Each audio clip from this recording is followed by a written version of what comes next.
Hey there everyone, Michael here. I have gotten so many great questions about my Banshee Pegasus that I got from our last adventure to Pandora in May of 2017. I wanted to take some time today to answer all of those questions and to give you more information about my Banshee Pegasus. Now at the time of filming, the Banshees are actually sold out at Wind Traders in Pandora. Can you believe that? They are so popular, they've sold out. And I learned from our friend Richard in the Grand Floridian that they sold 70,000 Banshees on the first day that Pandora opened. It's hard to imagine, but 70,000. And they sold 70,000. They sold 70,000 on the first day?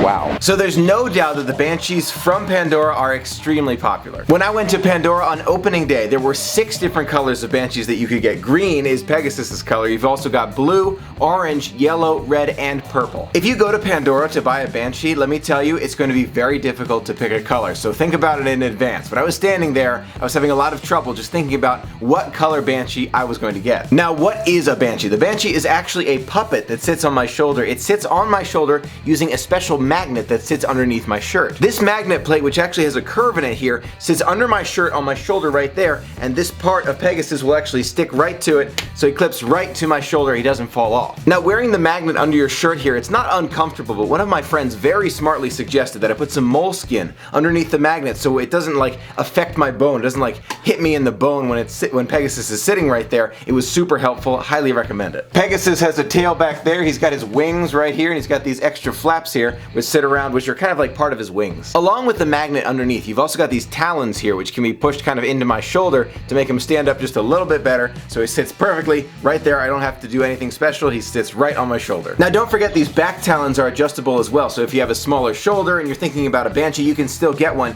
because you can see these kind of like grip into your shoulder. Now as real as Pegasus looks, he's actually a puppet. I control all of his actions using this controller in my other hand. If you decide to get your own Banshee in Pandora, they'll take the time to show you how to use the remote, but very briefly, I'm going to run over the controls. There are 3 controls in the controller. You've got this switch right here, which moves Pegasus's wings. You've got this switch in the back right there, which moves his head back and forth. And you've got this trigger with the ring right there, so my hand would go just like this, and this trigger opens his mouth. When you move Pegasus around, you just use all 3 different controls, and you eventually get used to it. Now, as I'm talking here, you can hear Pegasus growling or screeching or something along those lines. It's really cool to have those noises kind of like right in your ear, but it's not too loud, which is something I think Disney really thought through. They didn't want it to be like disturbing to everyone, but still you get that experience. Now let me show you some of the sounds he makes. When you turn his head here, he kind of hisses. Listen.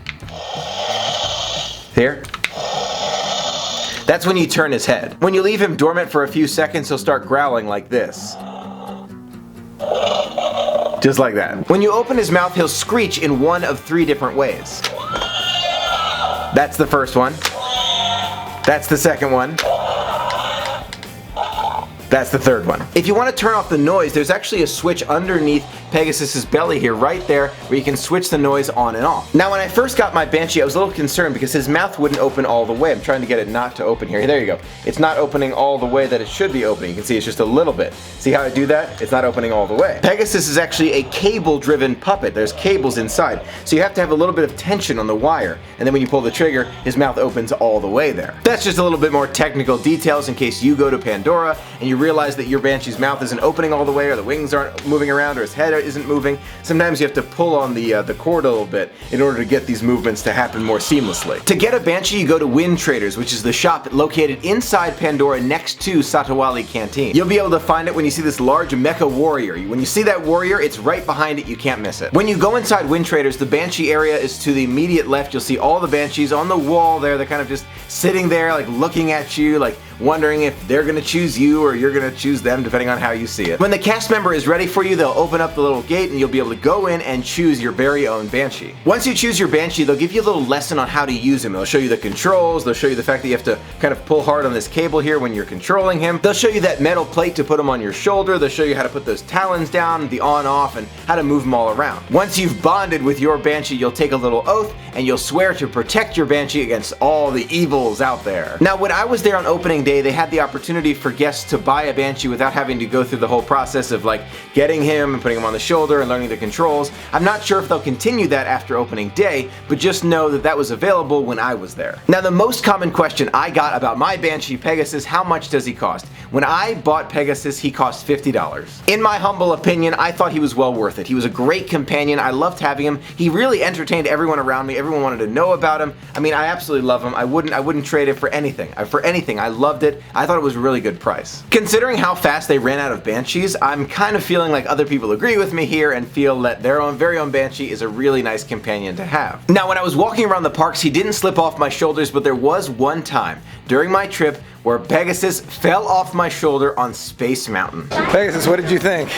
I know, it was a little bit scary for Pegasus because when we were going through, I was holding his talons down into my shoulder, you know, making sure that he didn't go anywhere because Space Mountain's kind of a little extreme for Pegasus. And sure enough, right at the last corner, right before we go into that tunnel with the red and you're going through and you're blasting back and all that good stuff, he fell off my shoulder. I gotta tell you, it was so scary. I thought I lost him forever. I thought he was gone. I felt terrible. I was like, I'm a bad Banshee parent here. I'm bad. But sure enough, so he fell off my shoulder during like that final turn at Space Mountain, and I was holding this one kind of like under my arm here. It was under my arm, and I was able to like catch him. So this wire kind of saved Pegasus. He was hanging on real tight. I grabbed him right from the side. I held him in my arms, and I don't want to ride any more extreme rides with him on my shoulder ever again. Now, when I repeat it to you here, it's a stressful experience. You're like, oh my gosh, my Banshee, I don't want it to go away. So, you know, hang on to him if you're on these rough rides. Now, because Pegasus fell off my shoulder on Space Mountain, I'm sure he would fall off on Big Thunder, on Splash, on the Seven Dwarfs Mine Train, on Expedition Everest,